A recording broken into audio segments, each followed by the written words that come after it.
Ngayong araw mga guys, nandito nga po pala tayo sa Inares Plaza dahil ngayong araw nga po pala ang opening ceremony nitong Interbarangay 2024. At sobrang daming barangay nga po ang sumali ngayon dito sa Interbarangay ng Binangonan, pero yung iba hindi taga Binangonan, joke lang.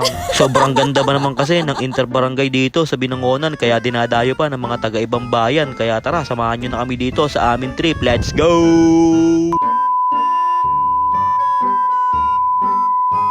So, ayun po nandito na nga po tayo sa Inares Plaza para tunghayan nga po itong napakagandang opening ceremony ng Interbarangay 2024. Kaya umakyat na nga din po dito yung bawat team sa stage para makapag-picture-picture muna sila dyan. At ito nga talaga ang inaabangan ko maglaro ulit, ang telman ng Barangay Makamot, ayun si Jerry De La Cruz. At syempre shoutout na din sa nag-iisang Kuya Jake ng Barangay Darangan. Ayun, mukhang bibili muna si Kuya Jake dyan ng kwek-kwek. Kaya umakyat na nga din sa stage dito ang Barangay Layunan. Ayun, grabe naman tong Barangay Layunan, puro goping sa mga player. Kaya nagutom na nga dyan si Kuya Jake at napafood trip na sa gilid ng kwek-kwek.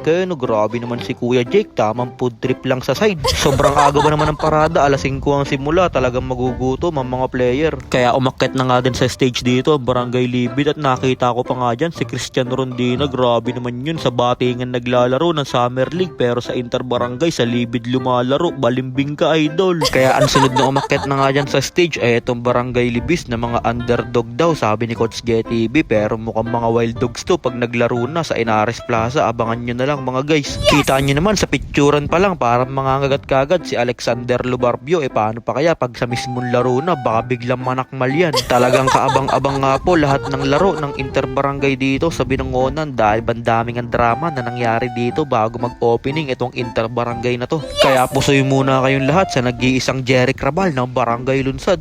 Bumababa na sa stage ang nag-iisang Jerry Crabal nitong Barangay Lunsad. At maya-maya nga lang ay dumaan na sa harapan ko ang defending champion na Barangay Darangan. Grabe naman sila Kuya Jake, parang hindi matatalo itong lineup na to ng Barangay Darangan. Puro guwapings. Kaya bumaba na nga din sa stage ang Barangay Kalumpang. Grabe naman tong Barangay Kalumpang. For the first time si Daddy Peson nagparada. Hindi naman niya nagpaparada, pumupunta lang yan pag may laro na. Ganyang katibay ang mukha niya ni Daddy Peson. Pero ngayon ay nagparada si Daddy Peson. Siguro may tinatarget siya na Muse kaya nagpunta yan dito sa parada. Kaya shoutout na din kay Coach J Motovlog. Isang hawi naman sa book dyan, Coach J. At dumating na nga din ang idol ko dito na si Baksep TV. Grabe naman si Idol Baksep. At para nga po pala sa mga timbahay na gusto manood ng mga laro dito sa Interbarangay, hanapin nyo lang si Baksep TV. Si Baksep TV nga po pala ang magla-live ng lahat ng laro dito sa Interbarangay. At mukhang nakakakita ako dito ng part 2 dahil nakita ko na dito sa mga gilid-gilid si J-Ban San Pedro. Grabe naman si J-Ban saka si Idol Galang. Mukhang may part 2 pa tong dalawa dito sa Interbarangay. At grabe naman tong dalawang idol ko sa Barangay Layunan, sumideline pa dito bilang cameraman. Grabe naman si Idol. Kaya umakyat na nga din sa stage ang ating mga SK chairman para magpicture muna sila dyan. At grabe naman tong mga SK chairman natin, talagang banggaganda at banggagwapo. Kaya shoutout sa lahat ng mga SK chairman ng kani-kanilang mga barangay. Shoutout sa inyong lahat. Baka naman may pa-Jollibee ang ating mga naggagandahan at nagwagwapuhan ng mga SK chairman. Dahil nagugutom na mga player na umaten sa parada, buti pa tong Barangay Libis may pa-Jollibee na at itong Barangay Darangan. Kaya tuwan-tuwa dyan si Kuya Justin Leal dahil may pa-Jollibee ang kanilang SK chairwoman. Wala ka nang masasabi pang iba kung hindi sana all may super meal. Kaya naman talagang tuwan-tuwa dito mga player nitong Barangay Darangan dahil inabutan na nga sila dyan ang tagi-tagisang one piece chicken na may kasama pang burger steak. Talagang sana all. At i-welcome po muna nating lahat ang nag-iisang admin ng municipal ng Binangonan na si Mr. Russell Inares. Maraming salamat po Admin Russell sa mga sponsor nyo dito sa Interbarangay. Kaya dumating na nga din dito ang head coach ng 21 under ng Barangay Batingan na si Mr. Alexis Arthur Arce. Magaling talaga tumiming itong idol ko na to dahil nung maglalabasan na at mag-aakyatan na sa stage yung mga Muse, biglang sumulpot sa gilid si Mr. Alexis Arthur Arce. Talagang parang giraffe na naman na nababali yung leeg ni Mr. Alex Arce. Talagang mababali na yung leeg, kakalingon sa may stage. Kala niya nag-akyatan na yung mga Muse. Kaya ipasipat kilatis na natin kay Alex Arce yung mga naggagandahan at mga nagsesiksihan natin ng mga Muse. At nauna na dito ang Muse ng Barangay Batingan at parang gusto kagatin ni Nico West Coast Katan itong Muse ng Barangay Batingan. Gusto mo palang mga gata, sige itong kagatin mo ang susunod na Muse, pasok!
So ano mga guys, pumili na kayo dun sa dalawang naunang mga muse kung sino ang gusto nyong kagatin. At habang rumarampa dito, ang muse ng Barangay Layunan ay talagang tuwan-tuwa dito ang kaibigan ko na si Harvey Dueño. So yun, dahil wala daw ganyan sa isla. Dito sa Binangonan, kahit hindi pa nagsisimula yung laro, champion ka na agad pag napanood mo itong mga naggagandahan at mga nagseseksihan ng mga muse dito sa Binangonan. Pero hindi naman magpapakabog dyan ang muse nitong Barangay Libis, kaya pakitaan mo na sila, beshi, pasok!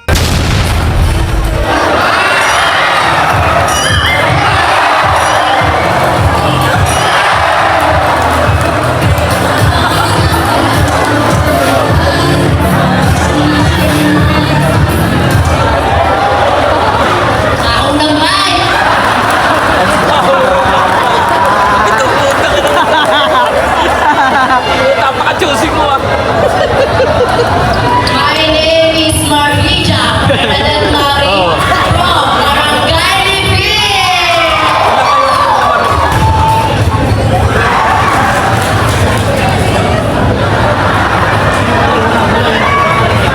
O ano? Akala nyo si Carla Bellano to? Hi, Lilian to. Once again, I am Rashi Garcia, 8 years old scholar from Barangay Alto.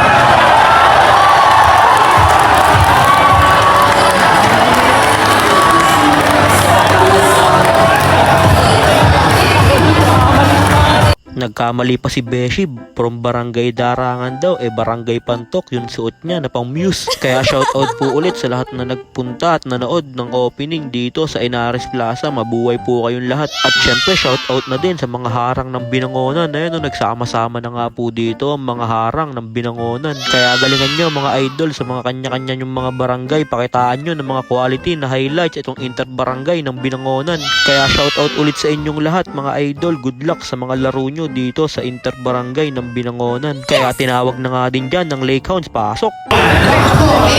Cedric Sabasa,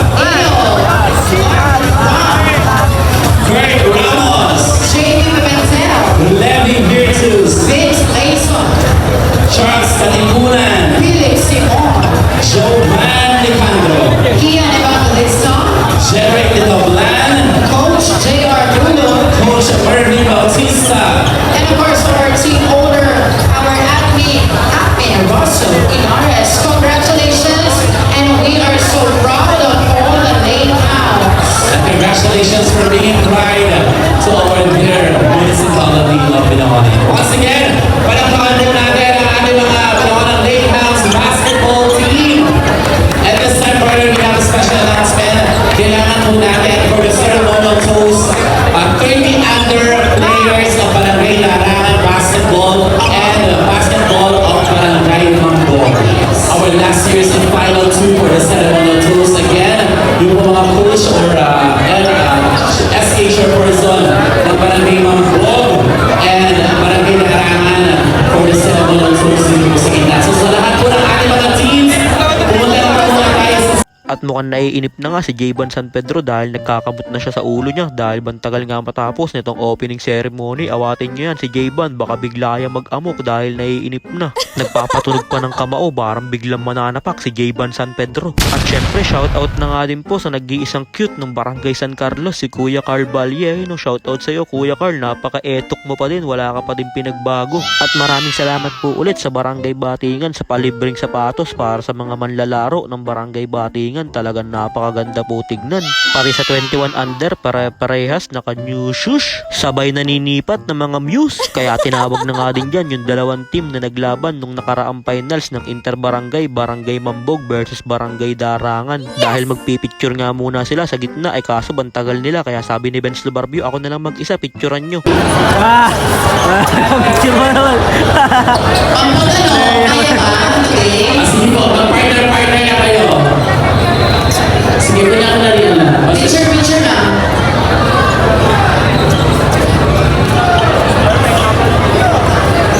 Jayban model. So this will be our ceremonial toast headed by our honorable Moses Alfonso Serrano. Thank you very much. Congratulations. Jayban. Congratulations and good luck to all the teams of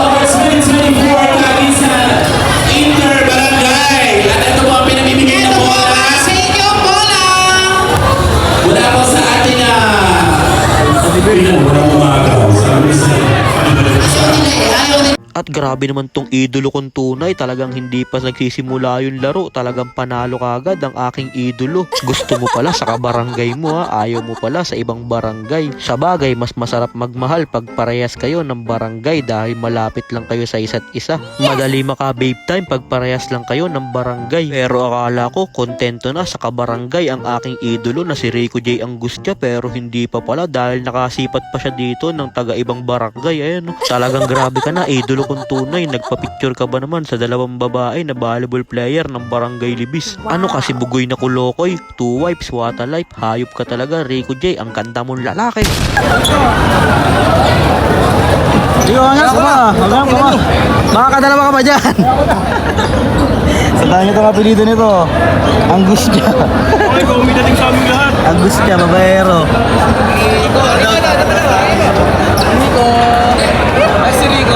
Sabay daw sa vlog.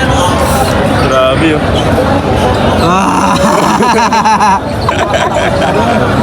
Babaero. Eh, grabe, may iba pa. Isa pa! Isay-say natin!